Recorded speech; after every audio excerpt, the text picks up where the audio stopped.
Hi guys, it's me, Mami Jing. For today's video, meron naman tayong panibagong mukbang. So, meron ako ditong tinulang manok, merong kasamang pechay, dalawang boiled egg, at syempre yung ating sabaw sa tinola. So guys, kapag magtitinola ako, wala na pong iba akong ilalagay kundi paminta at asin lang po. Ayan, wala na pong nor cubes. Tara, samahan niyo ako sa aking first meal. Unang subo para sa inyong lahat. Sarap. Luya.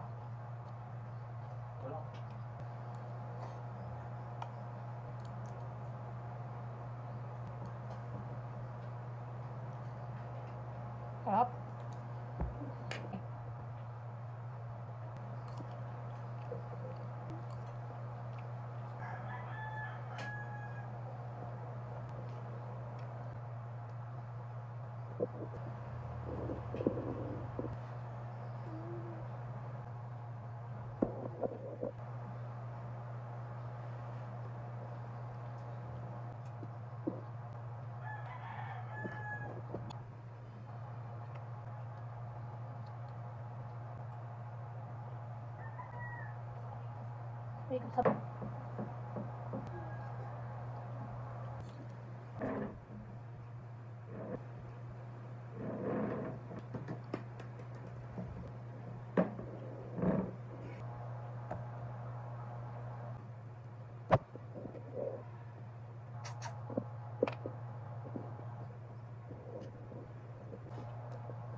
Ayan, tapos na akong kumain. Salamat sa walang sawang pag-support. Please follow and share. Bye-bye!